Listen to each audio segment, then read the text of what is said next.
예! 수험생 여러분 반갑습니다. 한국사 능력 검정시험 벌써 17번째 시간이 됐습니다.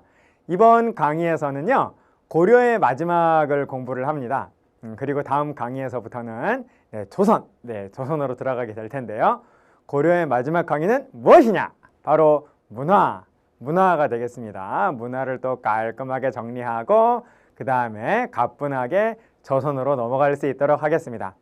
여러분, 문화의 내용을 보시면요, 굉장히 다양하게 복잡한 내용들이 우리를 좀 힘들게 만드는데요, 절대 여러분 걱정하실 필요가 없습니다. 제가 중요하다고 설명드리는 내용, 슬라이드에서 보여드리는 내용을 중심으로 해서 일단 그것만을 잡는다 라고 하는 그런 목표를 가지고서 한번 정리해 보시고 한번 암기를 해 보십시오. 그리고 나서 문제를 조금만 풀면은 대략적으로 어느 정도의 윤곽이 잡히면서 자신감이 생기실 겁니다. 자, 그럼 여러분 한번 우리 또 시작을 해 보도록 할까요? 자, 시작 가겠습니다. 네, 여러분, 제목은 고려의 문화고요. 우리 고려의 문화를 들어가기 전에 문화에 대한 개괄 설명을 간단하게 좀 설명을 드리도록 하겠습니다. 어느 시기가 됐든지 간에 이 문화는 꼭 설명하는 방식이 있어요. 모든 시기에서 문화는 언제나 그 비슷한 순서로 설명을 하게 되는데요. 조선까지 그렇습니다. 조선까지. 자, 제일 먼저 뭐가 나오냐면 학문이 나옵니다. 여러분, 우리나라 공부 좋아하잖아요. 그래서 각 시대별로 어떤 학문이 유행을 했고, 그리고 어떤 그 학문이 그 얼만큼 영향을 주었는가, 이런 것들이 바로 제일 먼저 등장을 한다라는 거죠. 여러분, 우리 한국사에서 가장 주요하게 다루어진 학문은 뭘까요? 바로 다름 아닌 공자, 맹자의 유학이라는 겁니다. 그래서 학문은 한마디로 그냥 유학을 공부하는 것이다 라고 생각을 하셔도 뭐 전혀 과언이 아닙니다. 그래서 이 학문을 이제 들어가 가지고 학문 자체에 대해서도 공부를 하고요. 그리고 당시 대표적인 유학을 가르치는 교육기관은 어떤 것들이 있었는가 라고 하는 것도 우리가 공부를 합니다. 그리고 이것뿐만이 아니라 또 무엇을 공부하냐면요, 당시에 그 역사서, 요것도 하나의 역사학도 하나의 학문이 되기 때문에 당시 주요한 역사서는 또 어떤 것들이 있는가 라고 하는 거를 바로 제일 먼저 공부를 하게 된다라는 겁니다. 자, 그 다음에 학문에 대한 대략적인 설명이 끝나면 그 다음엔 사상을 공부합니다. 사상. 당시 사람들의 관념을 사로잡고 있었던 그런 이데올로기는 도대체 무엇인가 라고 하는 거를 두 번째로 공부를 하게 된다라는 거예요. 그런데 우리 그 한국사에서요, 종교와 관련 없는 사상, 뭐 공산주의라든지 뭐 사회주의라든지 뭐 자본주의, 뭐 이러한 종교와 관련 없는 사상이 등장하게 되는 것은 아주 나중입니다. 아주 나중. 20세기에 들어서야 이제 그러한 사상들이 나오기 때문에 그 전까지의 그 사상의 그 기능을 담당한 것은 바로 다름 아닌 종교였다라는 겁니다. 종교 사상이 사상이었다라는 거예요. 모든 것을 뭐 불교, 도교 이런 식으로 모든 사람들의 관념을 지배하는 것은 불교적으로, 도교적으로 생각을 하는 그런 불교 사상과 도교 사상이 기본이었다라는 것이죠. 그래서 이 사상을 공부할 때는 이제 종교를 공부한다라고 생각을 하셔도 뭐 결코 지나치지 않고요. 자, 그 다음에 세 번째로 공부하시게 되는 거는 과학입니다. 과학. 우리나라 정말 과학이 정 눈부시게 발달을 했었던 그러한 어떤 그 역사를 가지고 있는데요. 과학 가운데에서도 특히 우리가 중요하게 다룬 과학은 뭐니 해도 천문학입니다. 여러분, 우리나라는 1962년 경제개발 5개년 계획을 시작하기 전까지 우리나라 한국사는 통째로 무슨 국가라고요? 농업국가라 그랬었죠. 농업에 가장 관련이 있는 학문이 바로 다름 아닌 천문학이라는 겁니다. 그래서 별자리를 관측을 해서 봄, 여름, 가을, 겨울에 그 정확한 사시사철의 계절을 맞추고, 그리고 또 언제 태풍이 불어올까를 또 예측을 하고요. 또 또 언제 서리가 내리는가, 뭐 이런 것들이 바로 농업, 이 풍년을 의미하는 가장 중요한 그러한 학문 아니겠습니까? 네, 그래서 천문학이 정말로 중요했다라고 말씀드릴 수 있겠어요. 그러니까 과학의 최고는 천문학입니다. 자, 또 뭐가 있냐면 의학. 당시 사람들은 그 질병에 걸리면 지금처럼 의학이 많이 발달한 시대가 아니기 때문에 정말 금방 죽었거든요. 네, 그래서 의학도 사람을 살리기 위한 학문으로서 의학도 굉장히 중시되었다. 그래서 과학 여러 가지가 있습니다만은 그 중에서도 천문학과 의학이 가장 중요하고요. 어느 시대의 과학을 공부하시든지 천문학과 의학을 중심으로 정리하시면 아주 훌륭할 것 같습니다. 자, 그 다음에 과학이 끝나면 그 다음에 나오는 게 기술이에요. 네, 기술. 우리나라는 인쇄의 나라죠. 네, 그래서 세계 최고의, 세계에서 가장 오래된 목판 인쇄본도 우리가 가지고 있고, 인쇄술. 네, 그리고 세계에서 가장 오래된 금속 활자본도 우리가 갖고 있잖아요. 잠시 후에 보시겠습니다. 슬라이드에서. 네, 그래서 기술 그러면 뭐 여러 가지가 있습니다만은 인쇄술이라든지 또는 뭐 제지술이라든지 또 뭐 화약 뭐 이런 것들, 네, 또 조선술, 뭐 배를 만드는 기술, 또 축제술, 제방을 쌓는 기술, 참 여러 가지가 있겠죠. 네, 바로 이와 같은 뭐 금속 세공 기술, 뭐 그런 것도 하나의 기술이 됩니다. 자, 그래서 과학 다음에는 기술을 공부를 하게 되겠고요. 그 다음에 이제 건축을 공부합니다. 건축. 그래서 건축은 우리가 고대까지는 어떤 식으로 나누어서 공부를 했었냐면요. 지하 건축과 지상 건축으로 나눠서 공부를 했어요. 땅 속에도 뭔가 건축이 있었죠. 그게 뭡니까, 여러분? 바로 무덤이죠. 고분이죠, 고분. 네. 그런데 그 고분은 고대 이후에는 공부하지 않습니다. 네. 그래서 그 다음부터는 지하 건축은 나오지 않고요. 그러니까 고대 끝난 다음부터 고려 시대부터는 그냥 지상 건축만 공부하게 된다라는 거예요. 그래서 건축물 뭐 어떤 것들이 있는가 뭐 그런 것들이죠. 그래서 뭐 궁궐이라든지 또는 뭐 한마디로 그냥 건물이 되는 거죠. 네, 건물. 또 탑. 큰 탑은 역시 당연히 건축이 되겠죠. 네. 그리고 불상. 네, 불상도 뭐 책상 위에 이렇게 올려놓는 작은 불상도 있습니다만은 아주 거대한 불상도 있잖아요. 그럼 그 불상은 건축해야 되는 거죠. 네. 그래서 이런 게 하나의 건축이 된다라는 것이고요. 마지막으로 이거 다 공부한 다음에 마지막으로 예술을 공부합니다.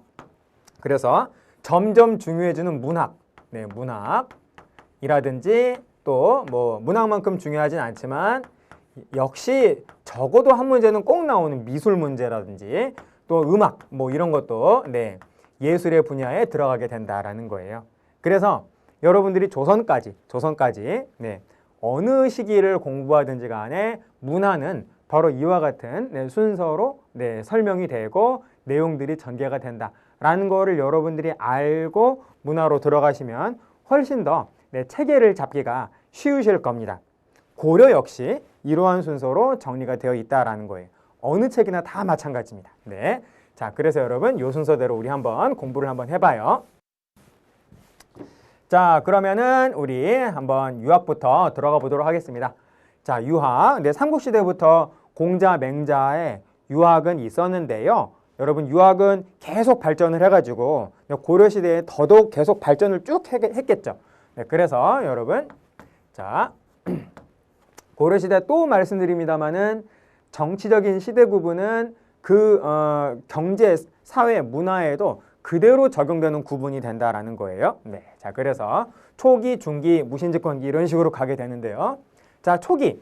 당연히 유학이 뭐 이때에도 매우 크게 발달을 했는데 우선 먼저 그냥 말씀으로만 드리면 태조 왕건이 건국을 할 때, 고려를 건국하고 후삼국을 통일을 할 때 그때 신라의 육두품, 유학을 열심히 공부한 당나라에서 유학 가서 그 다음에 유학을 거기서 공부해갖고 다시 빈곤과에 급제하고 돌아와서 바로 태조 왕건을 도와서 고려를 건국한 인물들 가운데 육두품이 굉장히 많았다라는 거예요. 그래서 태조 왕건 때 육두품 출신이 신라의 육두품 출신이 굉장히 많이 활약을 했다라는 것이죠. 대표적인 인물로서 신라 육두품 출신의 최언위라고 하는 인물이 있습니다. 네, 한번 참고해 주시고. 자, 그 다음에 광종. 여러분, 광종 하면은 호족들의 세력을 약화시키기 위해서 처음으로 우리 한국 사회에서 최초로 공개 채용 시험을 보잖아요. 여러분, 그걸 뭐라 그러죠? 바로 과거제라고 하지 않습니까? 이 과거제 시험을 보는데 이 과거제 시험의 시험 과목이 바로 유학이었다라는 거예요. 네. 자, 그래서 유학이 과거제 그 시험에 시험 과목으로 들어가면서 시험 과목이 되면 다 열심히 공부하겠죠. 네. 더욱더 발달을 하게 된다라는 겁니다. 자, 그 다음에 성종 때 시무 28조, 최승로가 제출을 한 시무 28조의 건의를 받아들여 가지고 당시 고려는 불교 국가였지만은 정치만큼은 유교 이념으로 유교를 가지고서 정치를 하자라고 하는 그런 어떤 건의를 해서 그게 받아들여지잖아요. 그래서 유교가 정치 이념으로 이때부터 매우 크게 작용을 하게 된다라는 겁니다. 초기의 모습은 이렇게 좀 정리해 주시면 좋겠고요. 자, 그리고 이때에는 유학은 이 당시의 유교는 매우 자주적이었다라는 겁니다. 이 최승로의 시무 28조 가운데에서 모든 것을 중국식으로 따라할 필요는 없다라고 하는 그러한 표현이 있다라는 겁니다. 그래서 받아들일 것은 받아들이고, 그리고 우리 것이 좋은 것이 있다면 우리 것으로 그냥 그대로 계승을 해야지 무조건 중국식으로 할 필요는 없다라고 하는 그런 어떤 표현이 있었던 것으로 보아서 유학은 고려 초기에는 매우 자주적이었던 그러한 성향을 보인다라는 겁니다. 아, 그러다가 여러분, 이게 중기로 가게 되면 이때부터 고려가 안정이 되면서 이제 그 나라가 안정이 되니까 이 유학 역시 매우 보수적인 성향을 띠게 된다라는 거죠. 자, 그리고 그 다음에 무신 집권기로 가게 되면 무신 정권으로 가게 되면요. 이때는 그 집권자가 무신, 이 솔저들이기 때문에 이 유학을 포함한 학문이 좀 위축이 되는 그러한 시기가 된다라는 겁니다. 위축이 되고, 자, 그 다음에 여러분 무엇보다도 이 원간섭기가 정말로 중요한데요. 원간섭기에 새로운 유학이 들어옵니다. 유학의 일종이죠. 유학의 일종. 네, 바로 원간섭기에 성리학이 바로 처음으로 들어오게 된다라는 겁니다. 성리학이 도입이 되게 되는데, 이 성리학은 남송의 유학자인 주희가 집대성한 학문을 바로 주희가 집대성한 유학을 바로 성리학이라고 한다라는 거예요. 성리학은 뭐 이런 뜻입니다. 뭐 앞으로도 조선에서 성리학을 정말 열심히 공부하게 되는데요. 이 성은 본성이란 뜻이에요. 본성. 근데 무엇의 본성이냐? 인간 본성입니다. 인간 본성. 인간의 본성. 또 인간의 심성이라고도 말할 수가 있겠어요. 인간의 본성이 성이고요. 자, 그 다음에 리라고 하는 것은 원리예요. 이 세상에 존재하는 모든 사물들의 원리. 이 세상에 존재하는 우주라고 생각하셔도 좋을 것 같습니다. 이 세상에 존재하는 모든 사물들의 원리가 바로 리가 됩니다. 그래서 성리학은 한마디로 인간 본성과 사물의 원리를 연구하는 유학을 바로 다름 아닌 성리학이라고 한다라는 거죠. 자, 다시 한번 여러분, 성리학 누가 집대성했다고요? 남송의 철학자인 유학자인 주희. 그래서 이 주희를 우리는 주자라고도 표현을 해주죠. 주자. 네, 주자에 의해서 성리학이 만들어졌는데 이 성리학이 바로 원간섭기에 고려로 도입이 되었다라는 겁니다. 자, 여러분, 이 성리학이 누구에 의해서 도입이 되었느냐? 이것이 충렬왕 때 안향, 충렬왕 때 안향에 의해서 바로 성리학이 도입이 되었다라는 거예요. 그래서 안향에 의해서 처음으로 성리학이 이제 딱 데뷔를 했고, 그 다음에 충선왕이 왕위에서 물러난 다음에 원나라의 수도 연경에다가 만권당이라고 하는 독서당을 하나 지어요. 한마디로 여기는 그 유학 연구기관이라고 볼 수 있겠습니다. 도서관이라고 생각을 해주시면 좋을 것 같아요. 그래서 당시 원나라의 뛰어난 유학자들을 만권당으로 초청을 해가지고 고려의 학자들과 교류를 시키면서 성리학을 더욱더 발전시킨 거죠. 그때 이 고려의 대표 유학자가 누구였냐? 이재현이었다라는 겁니다. 그래서 이 이재현이 만권당에서 원나라의 성리학자들 어떤 사람이냐면 대표적으로 이 사람만 쓰겠습니다. 조맹부와 같은 이러한 유학자들과 교류하면서 성리학은 더욱더 심화가 되었겠죠. 여러분 이해되시죠? 그리고 당시 조맹부가 중국에서도 아주 손꼽히는 명필이었대요. 그래서 조맹부의 그 필체 또한, 조맹부의 서체 또한 이 이재현이 받아서 매우 크게 고려해서 유행을 하게 되는데 그 서체를 뭐라고 하냐면요. 참 아름다운 것 같습니다. 그래서 그 소나무 가지에 이렇게 눈이 이렇게 쌓인 것처럼 그런 어떤 고상한 품격을 가지고 있다라고 해서 송설체, 조맹부의 그 서체가 바로 송설체인데 송설체라고 하는 서체도 이때 유행을 하게 된다라는 겁니다. 이 이후부터요. 자, 아무튼 여러분 이재현의 제자가 그 이후에 계속 이 성리학을 더욱더 심화시키게 되는데 그 제자가 누구냐면 이색입니다. 이색은 이제 공민왕 때 성균관, 그러니까 당시 그 고려의 최고 교육기관이 처음에는 국자감으로 시작을 했는데 명칭이 바뀌어서 공민왕 때에는 이름이 성균관이 돼요. 그래서 성균관, 이색이 성균관에서 성리학을 가르치게 되는 거죠. 성균관에서 젊은이들한테 성리학을 가르치게 되는데 그 젊은이들이 대체로 어떤 사람들이냐? 정몽주라든지 또는 정도전이라든지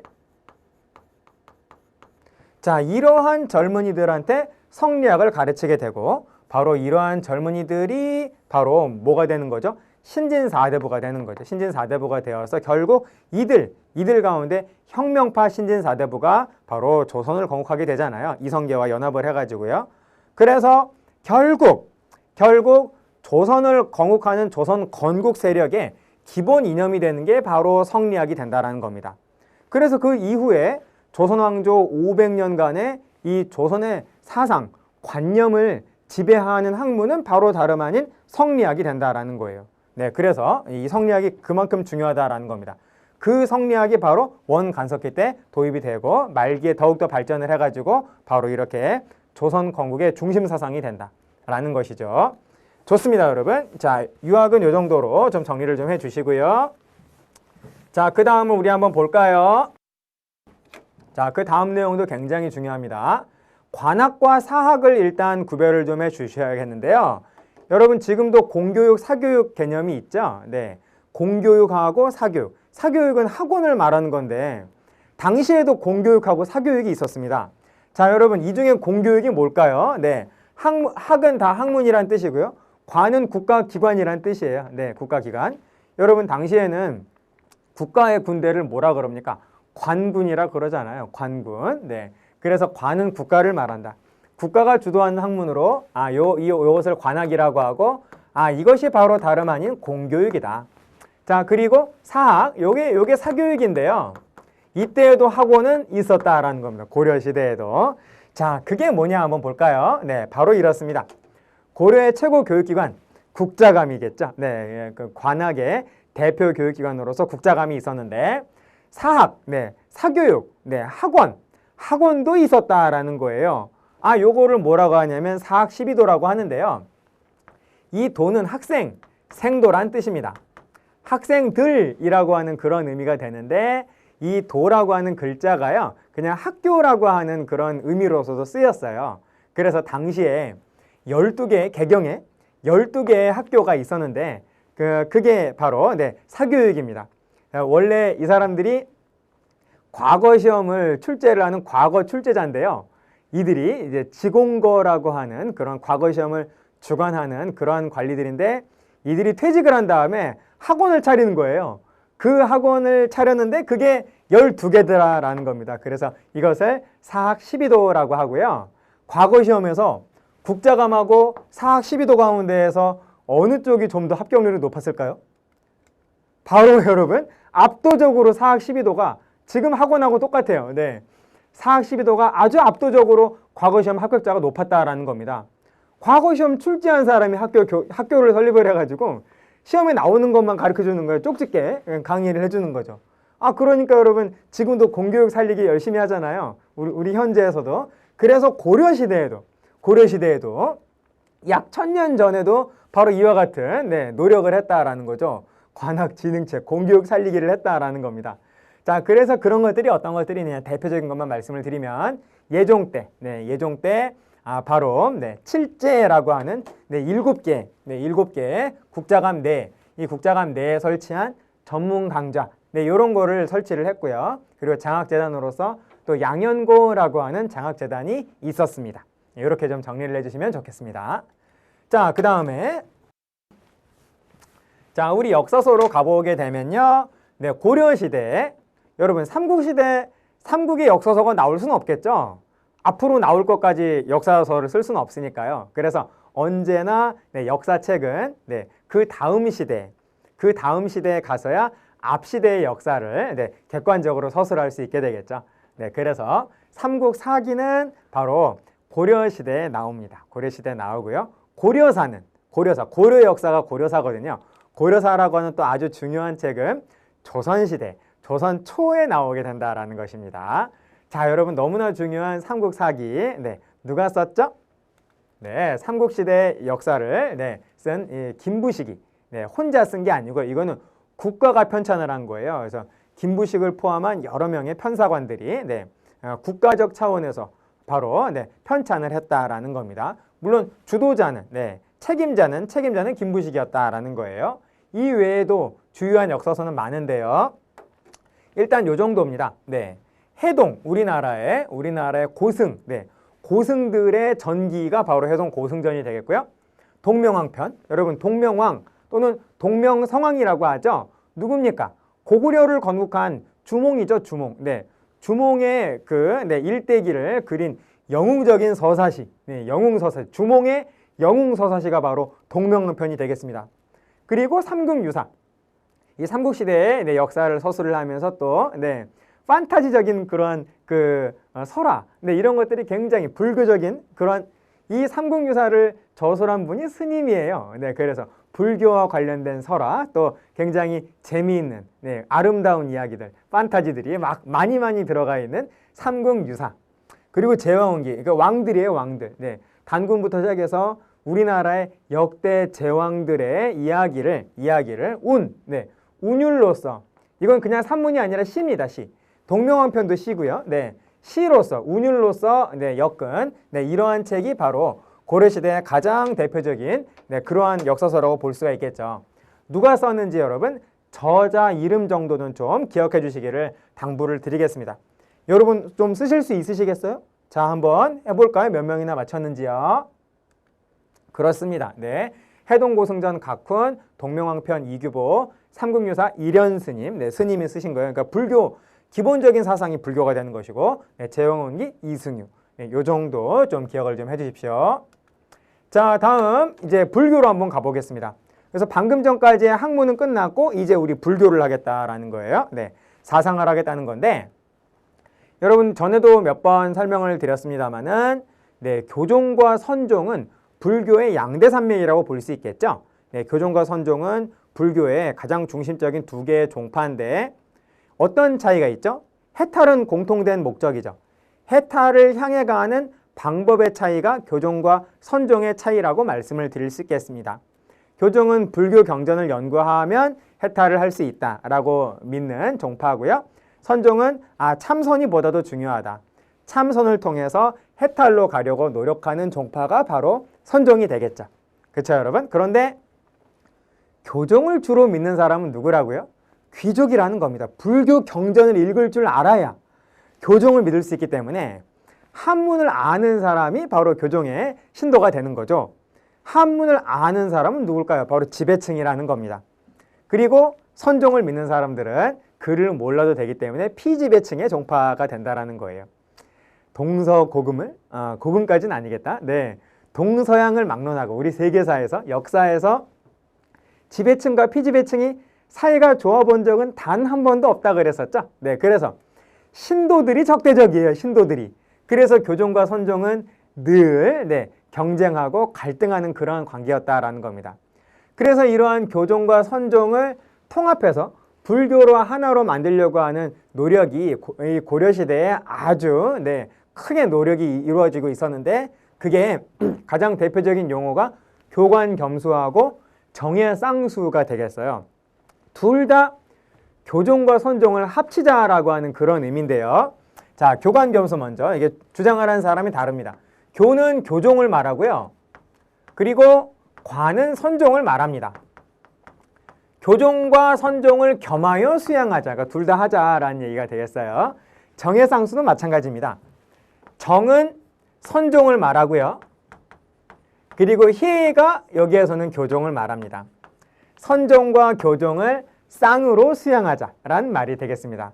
그런데 여러분, 교관겸수는 교종이 앞이고 정예쌍수는 선종이 앞이잖아요. 그러니까 교관겸수는 교종의 승려가 교종을 중심으로 해서 선종을 합치려고 했던 것이고, 그리고 정예쌍수는 선종이 먼저이기 때문에 선종승려가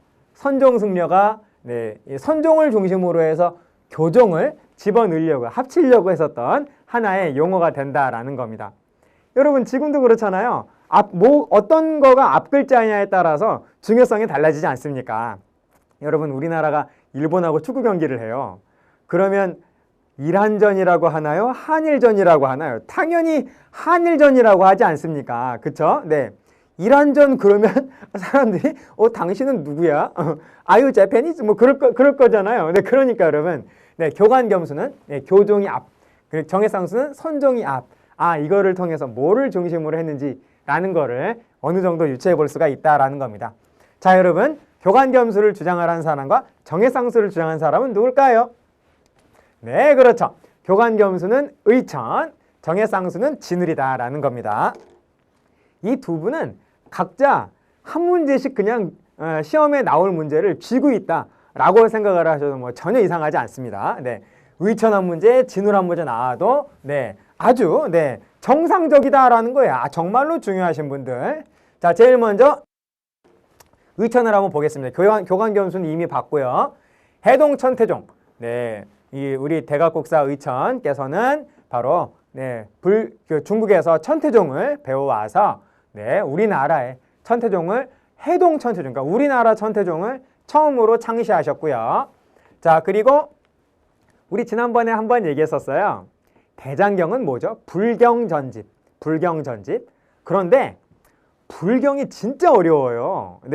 한문을 좀 아는 사람도 불경의 그 의미를, 그 불경의 문장을 제대로 해석하면서 그 각각의 의미를 제대로 음미한다라는 건 매우 힘듭니다. 그래서 불교에 대해서 최고로 잘 아는 사람이 대체로 승려가 되겠죠. 그 사람이 어떤 불경을 해설을 하는, 이 책의 이 부분은 이런 뜻이야 라고 쉽게 해설을 해주는 그 해설서가 당시에선 정말 중요한 책이었다라는 겁니다. 여러분, 뭐 예를 들어서요, 화엄경이라고 하는 아주 중요한 그 불경이 있거든요. 그 화엄경에 대한 해설서는 당시 1000개가 넘었다라는 거예요. 그러니까 각자 해설하는 그 자기가 가지고 있는 그 불교 사상에 따라서 해석이 달라진다라는 겁니다. 그래서 이 불경의 주석서도 정말 양이 많았는데, 그 불경의 주석서 가운데 중요한 것을 이렇게 추려가지고 추린 게 5000권이었어요. 그래서 그 주석서 전집으로서 바로 의천이 교장을 편찬을 했다라는 겁니다. 속장경이라고도 표현을 해요. 자, 요게 의천의 활동이 되겠고요. 자, 다음 진호를 보시겠습니다. 정예쌍수는 우리 이미 봤고, 돈오점수. 이거는 그 진울의 선종 사상인데요. 돈오는, 이 오는 깨달음이란 뜻입니다. 깨달음은 돈, 서프라이즈, 갑자기라는 뜻이에요. 갑자기, 어느 날 갑자기 문득. 깨달음은 어느 날 갑자기 문득 찾아온다 라고 본다라는 것이죠. 사실 이 돈오는 그 중국의 선종 스님이 말씀을 한 건데 진울은 돈오를 인정을 하면서 그것만으로 부족하다. 그 돈오한 다음에 점수가 필요하다라는 말을 했다라는 거예요. 깨달음을 어느 날 갑자기 문득 깨달음을 얻었다라고 해서 내가 해탈의 경지에 들어가는 것이 아니다. 지금까지 내가 인간으로서 살면서 안 좋은 습관들, 버릇들, 잘못된 어떤 생활 습관들이 지금까지 무지하게 많기 때문에 그 다음부터도 바로 점진적인 수양을 해야만 결국 해탈의 경지에 들어설 수 있고 그리고 보살이 될 수 있다라고 주장을 하셨다라는 겁니다. 그래서 깨달음은 갑자기 오고 그 다음에 점진적인 수양, 점차 천천히 수양을 해야 된다라고 하는 그러한 주장을 하신 분이 바로 진울. 자, 다음에 수선사 결사. 자, 이 말은 무슨 말이냐면요. 일단 보세요. 사라고 하는 건 신앙 공동체라는 겁니다. 당시 그 불교계가요, 굉장히 타락한 모습을 보이고 있었다라고 해요. 그래서 저게 진정한 불자의 모습이냐, 저게 진정한 불교의 길이냐라고 하면서 제발 좀 세속적인 권력과 명예 이런 거를 탐하지 말고 우리 다 같이 진정한 불교의 길을 가자. 진정으로 불교의 길만 가는 신앙 공동체를 결성하는 그러한 운동을 전개하셨는데 그거를 뭐라고 하냐면 결사운동이라고 합니다. 그러니까 신앙 공동체를 결성하는 그런 운동을 결사운동이라고 하고 그렇게 해서 만들어진 신앙 공동체를 결사라고 표현하기도 했었어요. 네, 그러니까 명사이기도 했다라는 겁니다. 네. 자, 그래서 여러분 이 보조국사 진울은 바로 그 결사를 하나 만드셨는데 그게 바로 수선사라는 거예요. 수선사. 네, 절의 이름이면서 동시에 신앙 공동체의 이름이기도 했다라는 겁니다. 지금 전남 순천의 송광사죠. 아무튼 여러분, 진울은 수선사 결사에서 바로 독경, 불경 읽고 그리고 선수행 하면서 당시 스님들은 일 안 했다라는 거죠. 일도 좀 하자. 힘든 노동도 하자라고 하는 그런 주장을 했다라는 거예요. 노동 나오면은 진울 기억해 주십시오. 이러한 결사운동을 하신 분이 다음에 또 나옵니다. 그러니까 요렇게 특히 노동 나오면 진울의 수선사 결사다라는 겁니다. 자, 다음 진울의 제자입니다. 해심. 해심은 요렇게 유불일치설이라고 하는 아주 중요한 주장을 하셨는데요. 뭔 소리냐? 유교와 불교는 정신수양, 심성, 인격수양을 강조한다라고 하는 측면에서 전혀 다르지 않다. 본질적으로 유교와 불교는 같다라고 하는 그러한 어떤 주장을 하셨습니다. 이거를 뭐라고 표현을 하냐면 유불일치설이라고 한다라는 거예요. 그래서 여러분 이 유불일치설의 해심의 유불일치설이 바로 성리학이 들어오는데 거부감이 없게끔 만들어준다라는 겁니다. 그래서 성리학 수용의 사상적 토대를 마련을 했다. 이렇게 평가되고 있습니다. 자, 그 다음에 요새. 바로 이분도 아까 진울이 바로 수선사 결사했잖아요. 그런 것처럼 요새 역시 백년결사라고 하는 이런 신앙 공동체 운동을 했다라는 겁니다. 법화신앙을 중심으로 해서 법화신앙은 참회를 굉장히 중시하는 그 신앙이에요. 그래서 낮에는 법화경을 열심히 읽고 법화신앙의 중심 경전입니다. 그리고 천태종의 중심 경전이기도 해요. 법화경을 열심히 읽고 그리고 밤에는 진정으로 참회하는 그런 어떤 신앙 공동체 활동을 하자라고 하는 그런 어떤 주장을 하신 분이 바로 다름 아닌 요새가 되겠다라는 겁니다. 이해되시죠, 여러분? 좋습니다. 자, 우리 아까 공부한 대장경, 얘는 불경 전집이죠. 불경 전집. 거란이 침략을 해왔을 때 이 불경 전집인 대장경이 처음으로 만들어졌어요. 그 다음에 의천이 이런 불경들의 주석서만 또 해설서만 이건 이런 뜻이야 라는 해설서만 이렇게 모아가지고 또 전집을 만들었죠. 그래서 처음으로 만들어진 이 대장경의 뒤에 만들어졌다라고 해서 얘는 주석서 전집이지만 얘도 속장경이다 라고 하는 그런 별명도 가지고 있을 만큼 매우 중요하다라는 겁니다. 그런데 이 두 개가 몽골이 침입을 해왔을 때 불타버리잖아요. 그래서 몽골이 침입했을 때 새롭게 다시 만듭니다. 대장경을. 자, 그래서 여러분, 자, 제가 힌트를 거의 다 드렸는데요. 여러분 책 보지 말고 한번 스스로 한번 답을 한번 달아보십시오. 맞을까요? 자, 여러분 몇 개 맞히셨습니까? 다 맞히셨다고요? 네, 훌륭합니다. 거란 침입 당시에 부처님의 힘으로 막아내려고 대장경 만든 게 초조대장경이고요. 그리고 그 이후에 의천이 해설서 전집을 만든 게 바로 교장. 그리고 별명 초조대장경의 그 다음에 이루어진 대장경이다라고 해서 뭐 주석서 전집이지만은 속장경이라고 하는 별명도 있다라는 거. 그러니까 교장과 속장경은 같은 말이에요. 다음에 이 두 개가 몽골이 침략을 해왔을 때 모두 다 동시에 불탑니다. 몽골 2차 침입 때 불타버리거든요. 그래서 몽골 침입을 역시 또 불교의 힘으로, 부처님의 힘으로 막기 위해서 강화도에서 다시 한번 제조하죠. 다시 제조했다라고 해서 제조대장경이라고 하고, 이것이 목판이 8만 판이나 되기 때문에 8만 판이 넘어요. 그래서 8만 대장경이라고 하는 별명도 가지고 있다라는 겁니다. 자, 그리고 여러분 이 세 개는 그냥 책만 쓰고 끝난 게 아니라요. 대량 인쇄를 하기 위해서 모두 다 목판본으로 만들었다라는 거. 모두 다 이것은 목판본이라는 겁니다. 목판본. 하지만 이게 최초의 목판본은 아니죠. 최초의 목판본은 이미 통일신라 시대에 있었어요. 그게 세계 최초입니다. 자, 여러분 또 우리 맞춰볼까요? 보겠습니다.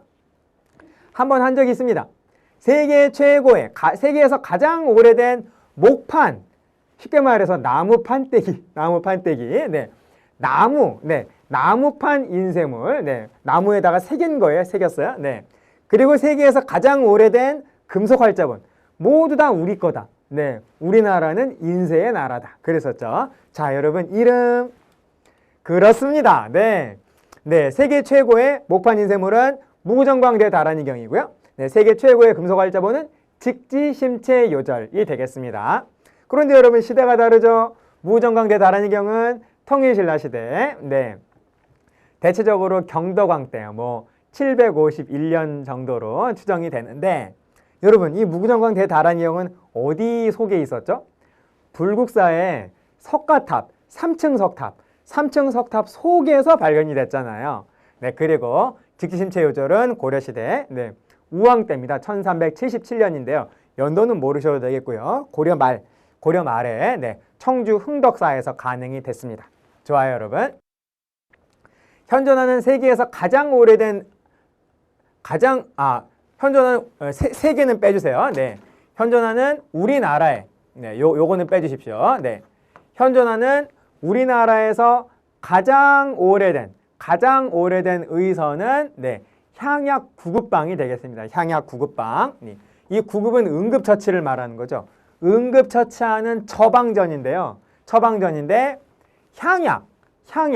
자, 여러분 이 말은 무슨 말이죠? 이거는 우리나라예요. 우리나라. 향은 우리나라를 의미해서 우리나라에서 자생하는, 우리나라 산에 있는 약초가 바로 향약이 된다는 겁니다. 그러니까 우리나라 약초를 가지고서 바로 기절한 사람이라든지 갑자기 다친 사람 처방을 하는, 갑자기 막 열이 펄펄 끓고 쓰러진 사람, 그런 사람을 처방을 하는 그 처방전, 그것을 뭐라고 하냐면 향약 구급방이라고 한다라는 겁니다. 세계는 아니고요. 우리나라 최고입니다. 가장 오래된. 자, 다음 화약. 화약도 여러분 꽤 의미가 있습니다. 자, 화약하면 채무선이죠. 채무선.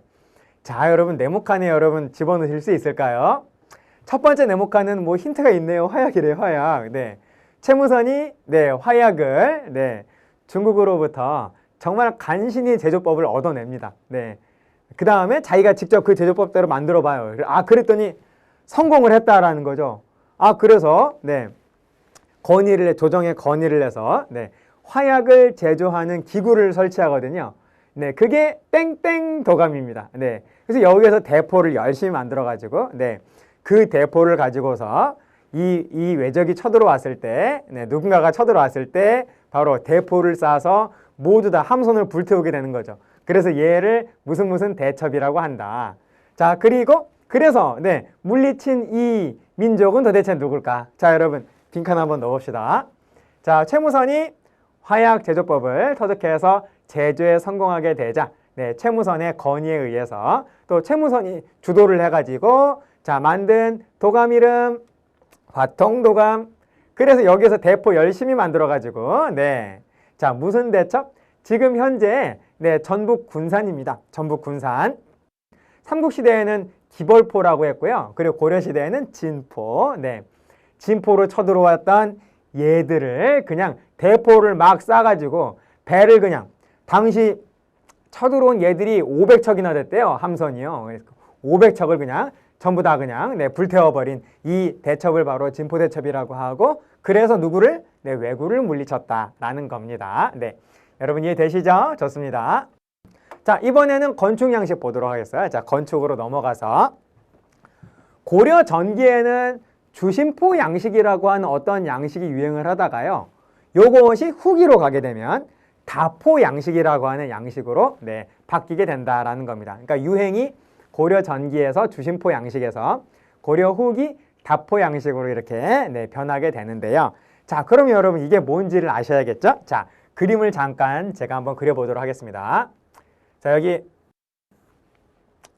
자 어떤 고려 건축물이 이렇게 있다라고 가정을 해보겠어요. 한쪽만 그리겠습니다. 네. 자, 그리고 당연히 이 지붕이 굉장히 무거워가지고 이 지붕을 받치는 기둥이 다 이렇게 있겠죠. 네. 기둥이 이렇게 있을 겁니다. 자, 그러면은 이 지붕의 무게를 기둥에 전달을 하는 바로 이와 같은 이음새 부분이 있겠죠. 네.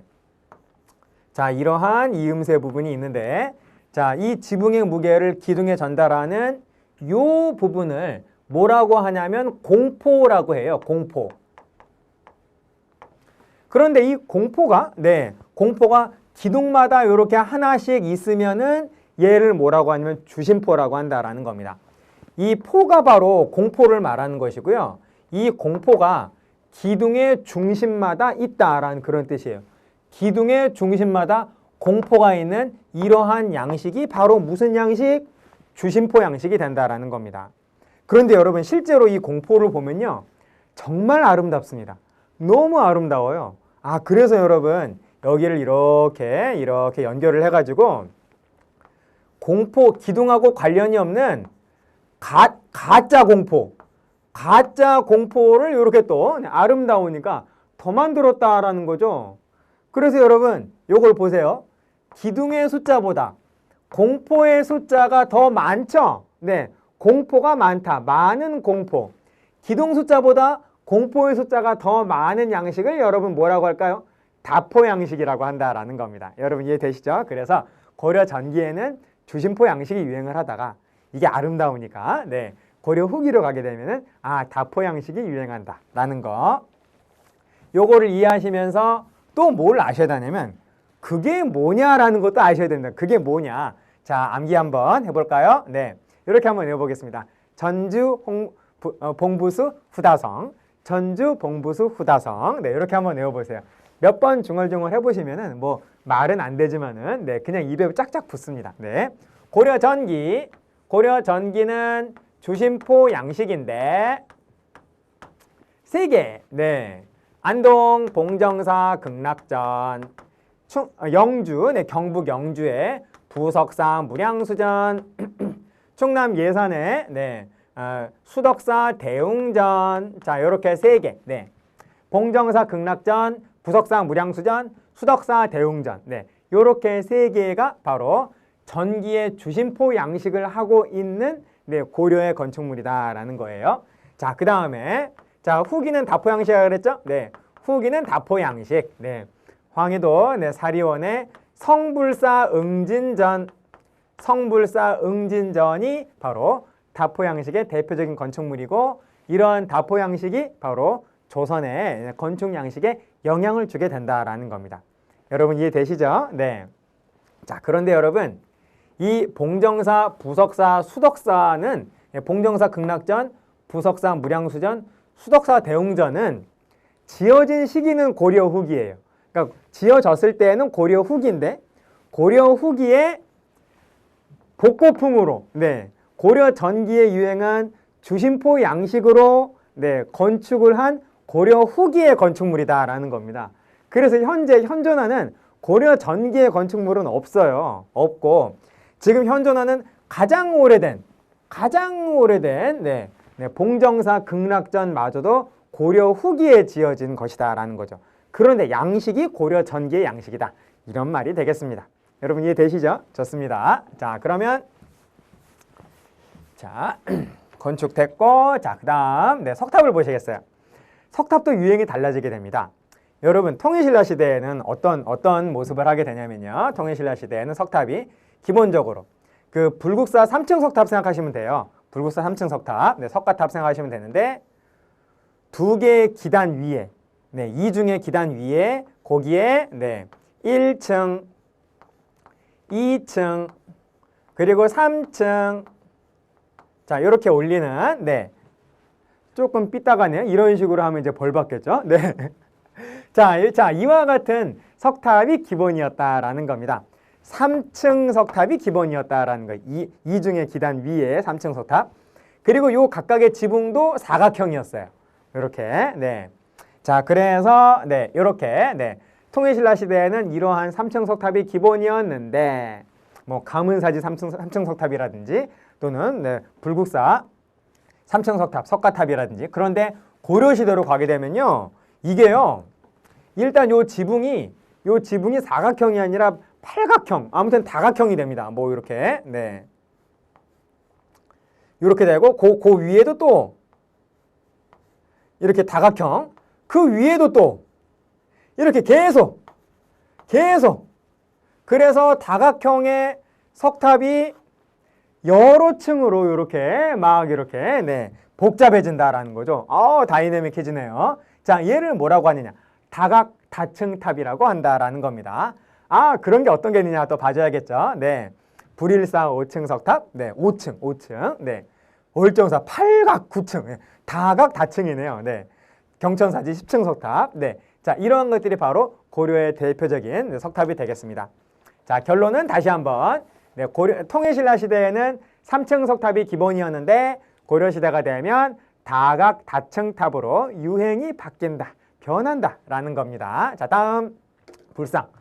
여러분, 불상도 굉장히 많은, 네, 그 변화가 있는데요. 일단 우리 그 석굴암 본존 불상을 딱 떠올려 보십시오. 네, 그러면 잘 이해가 되실 겁니다.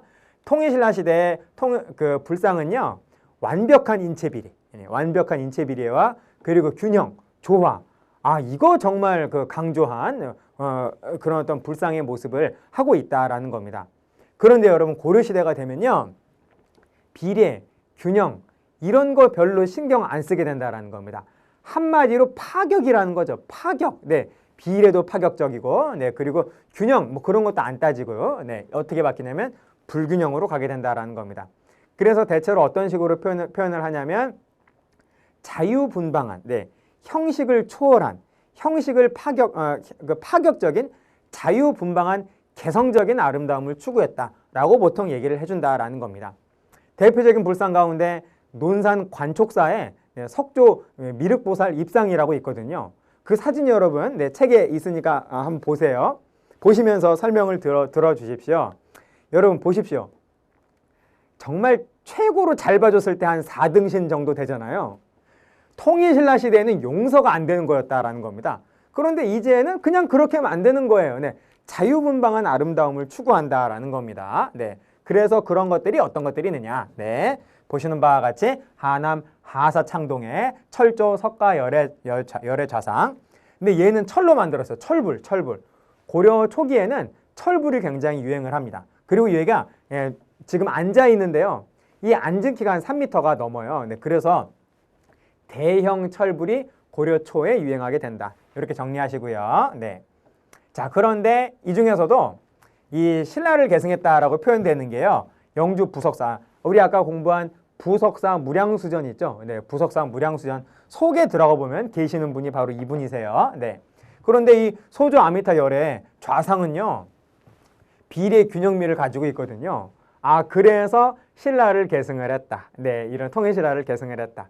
이런 식으로, 네, 표현이 되고 있습니다. 여러분 이해되시죠? 그리고 이 영주 부석사 무량수전은 기둥이 이렇게 뚱뚱하잖아요. 이렇게 반듯하지 않고 기둥이 이렇게. 그래서 안정된 그런 모습을 하고 있다. 기둥이 안정된 모습을 하고 있다. 얘를 무슨 그 기둥이라고 하냐면 배흘림 기둥이라고 하죠. 네. 전주 봉부수. 그러니까 부석사 무량수전은 바로, 네, 주심포 양식을 하고 있으면서 기둥은 배흘림 기둥. 그리고 안으로 들어가 보면 아주 훌륭하신, 네, 아미타 열애 자상께서 아미타 열애께서 앉아 계시는데 그거는 신라 양식을 계승했다라고 볼 수가 있다라는 겁니다. 여러분 이해되시죠? 좋습니다. 자, 여러분 청자. 우리나라 그 청자 정말 아름답지 않습니까? 네, 자기에 대해서 간략하게 좀 제가 설명을 좀 드릴 텐데요. 자, 여러분 순상분순청. 자, 뭔지는 아직 말씀드리지 않았는데 일단 한번 외우시라. 네, 강제로 그냥 외우시라라고 하는 이런 어떤 그 미션을 드리겠습니다. 자, 여러분 외워보세요. 순상분순청, 순상분순청. 자, 요것만 하시면 고려와 그리고 조선의 자기는 그냥 정리가 된다, 오케이다 라고 볼 수가 있다라는 겁니다. 여러분 고려는 백자인가요? 청자인가요? 청자죠? 네, 그래서 이렇게 선을 그으세요. 이렇게 어느 공간 좀 이렇게 띄워가지고 이 선 왼쪽이 고려입니다. 청자. 자, 그리고 이 하얀 선 오른쪽이 바로 조선의 백자다라고 말씀드릴 수 있겠어요. 고려는 청자고 조선은 백자 아니겠습니까? 하얀 백자. 자, 뭐가 있느냐? 자, 제일 먼저 고려 청자는 고려시대의 고려 청자는 표면에 아무런 무늬가 없는 그냥 순수한 비치색의 이런 어떤 아름다운 이 색깔, 청색의 이 아름다운 비치색 하나로 그냥 승부하는 거예요. 무늬 없는 그러한 청자를 뭐라고 하냐? 순청자라고 한다라는 겁니다. 그런데 이 순청자의 상감기법이라고 하는 우리만의 독특한 그런 어떤 무늬를 만드는 방식이죠. 표면을 깎아요. 표면에 홈을 낸 다음에 다른 색깔의 흙을 그 홈 속에다가 채워 넣는 겁니다. 그리고 나서 그대로 구우면은 아름다운 무늬가 보이는 거죠. 만들어지는 거죠. 자, 그런 기법을 뭐라고 하냐면 상감기법이라고 해요. 상감기법.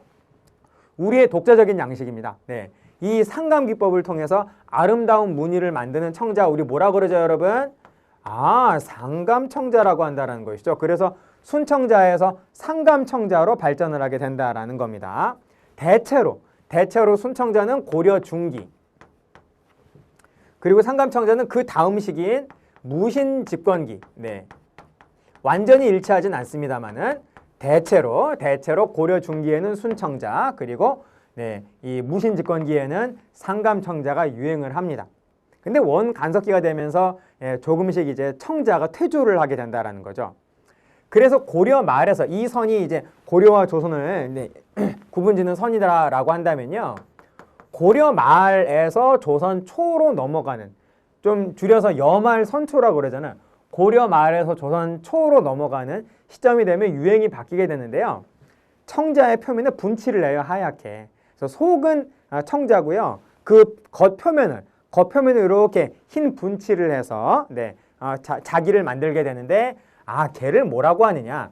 분청, 청자에다가 분칠을 해서 만든다라고 해서 분청사기라고 한다라는 겁니다. 분청사기는 고려말 조선 초예요. 자, 그런데 이게 조선 초에서 이제 조선으로 좀 더 넘어가게 되면은 이렇게 겉만 겉을 하얗게 할 바에는 아예 그냥 하얀 백토로다가 속까지 하얗게 만들어야지 라고 하면서 백자가, 겉과 속이 전부 다 하얀 백자가 나오게 된다라는 겁니다. 근데 처음에는 당연히 요때에도 처음에는 무늬가 없었어요. 그래서 이 백자를 뭐라고 하냐면 순백자. 대체로 조선 전기입니다. 조선 전기. 그러다가 조선 후기로 가게 되면 이 하얀 백자의 표면에다가 코발트색의 파란색의 그림을 그리게 돼요. 파란 그림, 청화를 그리는 파란 그림을 그리는 백자가 조선 후기에 유행을 하게 된다라는 겁니다. 자, 여러분 설명을 이해하셨나요? 설명을 이해하신 후에 순상분순청 몇 번만 중얼중얼 해보시면 청자는 더 공부 안 하셔도 된다라는 겁니다. 오케이? 순상분순청을 기억하도록 합시다. 좋아요. 자, 여러분 이렇게 해서 안 지우고 또 우리 또 마무리를 지을까 합니다. 그래서 우리 고려의 문화도요, 정말로 시험에 잘 나오고요. 적어도 한 문제, 그리고 두 문제도 나올 수 있는 부분이니까요. 여러분 신경 써서 봐주시고, 너무 내용이 많다라고 해서 욕심 너무 내가지고 그냥 통째로 다 외우려고 하면은 실제 시험에서 그렇게 고득점을 못하게 됩니다. 오히려 더 낭패를 겪을 수 있다는 거죠. 네, 그러므로 제가 슬라이드를 통해서 보여드리는 내용, 그리고 교재에서 노란 형광칠이 되어 있는 내용을 중심으로 정리하신다면은 훨씬 더 효과적이고 효율적인 그러한 대비가 될 것이다 라는 그러한 말씀을 드리겠습니다. 자, 그럼 여러분 이번 강의는 여기까지 하고요. 다음 강의는 조선으로 들어가 보도록 하겠습니다. 여러분 마치겠습니다. 수고하셨습니다.